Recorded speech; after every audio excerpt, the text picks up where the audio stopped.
The Greer mansion sat high on a hill, overlooking the town and the ocean. To get to it from downtown, you had to leave the pretty shops and the creaking seaside piers and drive a road that wound upward toward the cliffs. You passed the heart of Clare Lake, the part of town where the locals lived and the tourists didn't usually go. You passed a grid of shops and low apartment blocks, local diners and hair salons. On the outskirts of town, you passed newer developments, built between the foot of the cliffs and the flat land on the edge of the inland lake that gave the town its name. The land was too wet and rocky to keep building, so the newer developments tapered off into woods and two-lane roads. Along the west edge of the lake were homes built in the 70s, squat shapes in brown brick and cream siding, the gardens neatly kept for over 40 years by people who had never moved away. Past those houses, around the other edges of the lake, there was nothing but back roads, used only by hikers, hunters, fishermen, and teenage kids looking for trouble. In the 70s, the houses along the lake were for the up-and-coming ones, the people with good jobs. Everyone else lived in town. And if you were rich, you lived on the hill. The road climbed on the north side of the lake. The houses were set far apart here for privacy, and the roads were kept narrow and uneven, as if trying to keep outsiders away. The wealthy had come to Clare Lake in the 20s, when the town was first created, looking for a place that was scenic, secluded, and cheap to build big houses. They brought their money from Portland and California and settled in.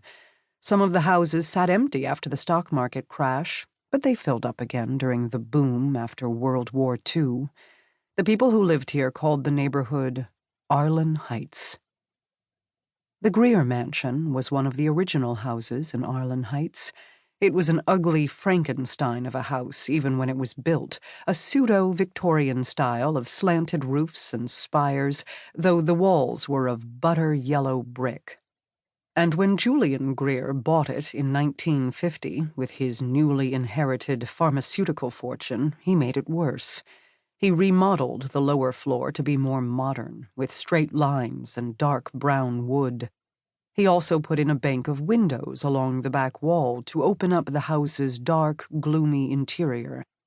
The windows looked out to the house's back lawn and its drop-off to the ocean beyond. The effect was supposed to be sweeping, breathtaking, but like most of Julian's life, it didn't work out as planned. The windows fogged, and the view was bleak.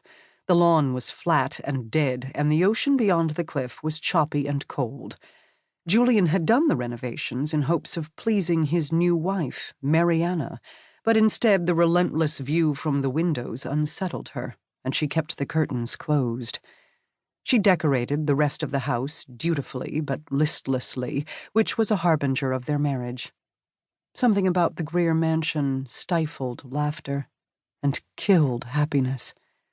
It might sound dramatic, but anyone who had lived there knew it was true. By 1975, both Julian and Mariana were dead. Julian with his blood all over the kitchen floor, Mariana in the twisted wreck of a car crash. The house watched all of it happen. Indifferent. Tonight it was raining. A cold, hard downpour that came in from the ocean. Arlen Heights was quiet, and the Greer mansion was dark. The rain spattered hard on the panes of glass, tracing lines down the large windows overlooking the lawn. The dark skeletons of the trees on either side of the house bowed back and forth in the wind, the branches scraping the roof.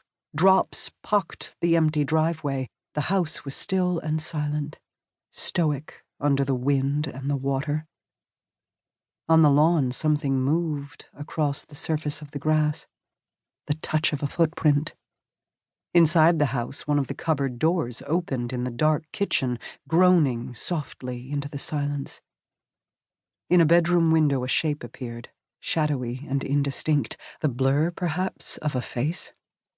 A handprint touched the bedroom window, the palm pressing into the glass. For a second it was there, pale and white, though there was no one to see.